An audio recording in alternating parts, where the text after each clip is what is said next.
So, Plato and Aristotle are well known to me. Antisthenes and myths, read about him a long time ago, but I don't remember much. So Nosarges was a school, and I must confess, I'm grasping here. So it is good to go see them all represented. Go do some research because it's a long time ago.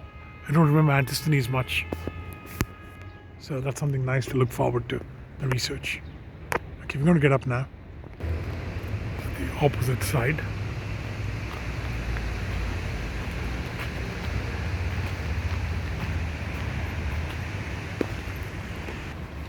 Hi! Hi, little baby. There are cats all over Athens. Looks like And Zeus they're only. quite friendly Look like Zeus. to people.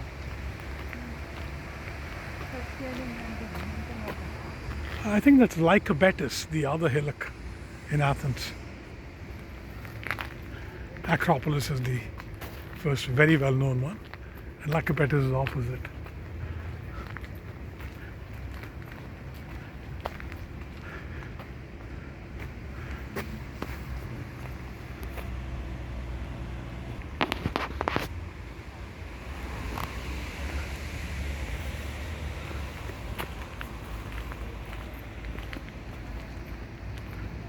You're walking around doing the circumambulation, the parikrama, the sacred parikrama.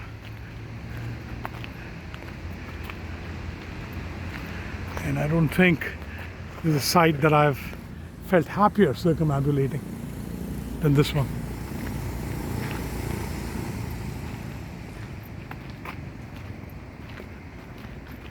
There's a plaque here. This is about Aristotelian thought, his life, his birth. And it's a real treat, of course. This is a very famous painting of Plato and Aristotle. Plato pointing upwards to the skies and Aristotle pointing towards the ground. By Raphael. School of Athens in the Vatican.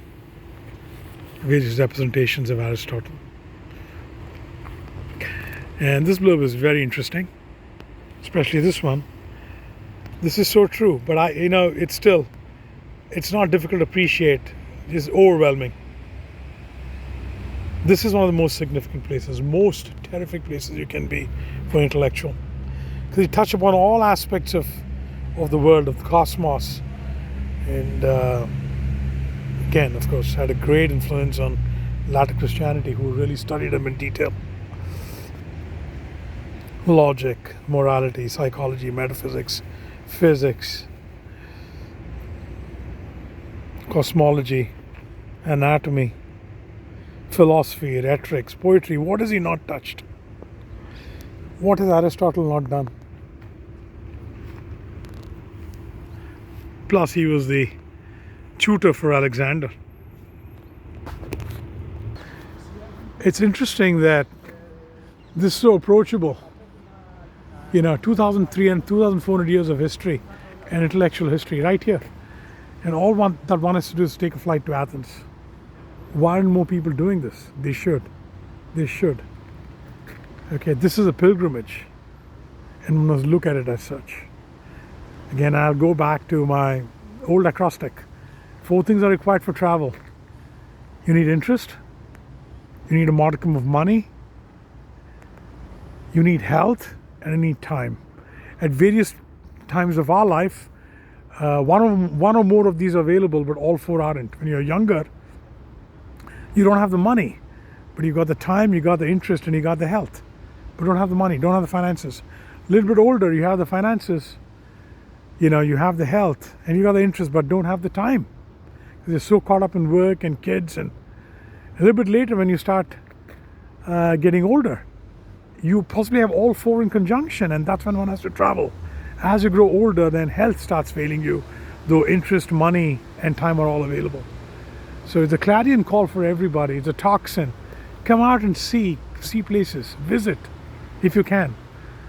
So time is fleeting. Time passes away so fast. If you're into whatever tickles your fancy, and whatever floats your boat. If it's philosophy, come here to Athens. History. If it's something else, it's travel. Travel is good for the soul. That's all that I can say. And it doesn't have to be travel outside the country. You can travel wherever you are. But it broadens the mind, gives you a different perspective. So I am like the peripatetic, poor version of the poor philosopher, standing in the shadow of absolute titans and having the umbrage to actually talk about these things. So a sense of perspective there.